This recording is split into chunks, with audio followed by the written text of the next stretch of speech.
নবীজির মেরাজ এটা হচ্ছে শ্রেষ্ঠ মুজিজা।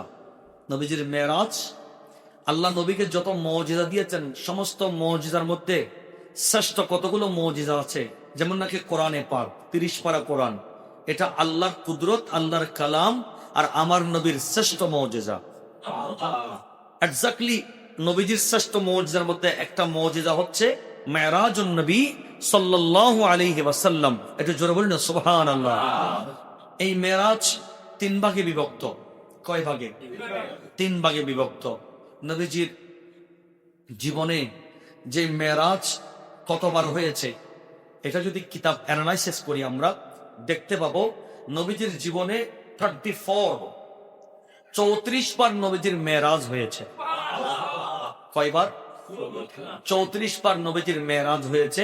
33 বার হয়েছে নবীজির মেরাজ স্বপ্নে, আর একবার হয়েছে নবীজির মেরাজ সশরীরে। যে মেরাজের কথা আমরা বলি ওটা হচ্ছে ওই সশরীরে মেরাজের কথা।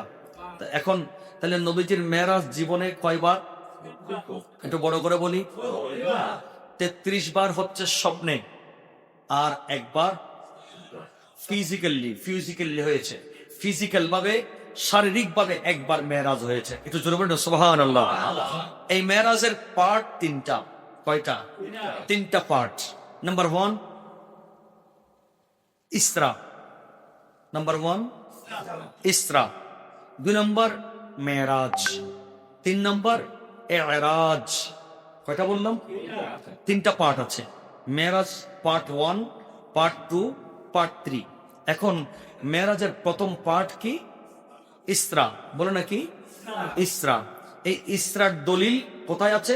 কোরআনে আছে। সুবহানাল্লাযী আসরা বিআবদিহি লাইলাম মিনাল মসজিদিল হারামি ইলাল মসজিদিল আকসা। একটু জোরে বলুন সুবহানাল্লাহ।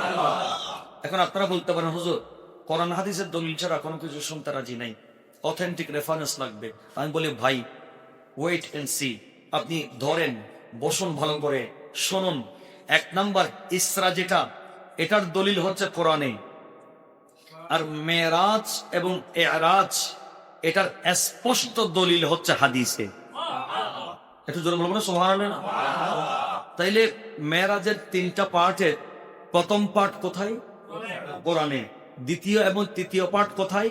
হাদিসে। তাহলে কোরআন এবং সুন্নাহ, কোরআন এবং হাদিস দুটোটার সমন্বয়ে মেরাজ প্রমাণিত। এই মেরাজে নেওয়ার জন্য আল্লাহ পাক রব্বুল আলামিন 26 তারিখ রজবের 27তম রজনীতে আল্লাহর বড় ইচ্ছা যে নবীকে মেরাজ দিবেন।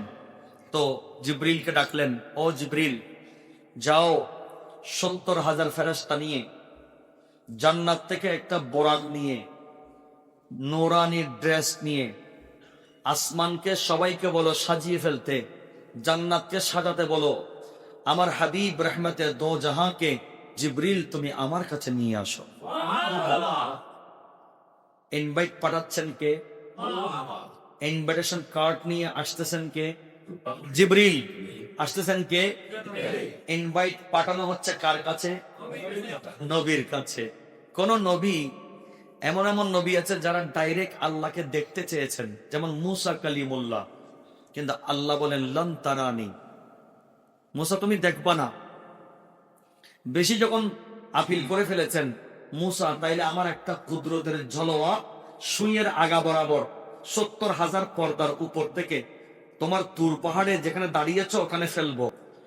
ওটা যদি তুমি বরদাস্ত করতে পারো তাইলে বুঝবো তুমি আমাকে দেখবা। বলে আল্লাহ ঠিক আছে। দিয়েছেন আল্লাহ সুইয়ের আগা বরাবর 70,000 পর্দার উপর থেকে ঝলক দিয়েছেন।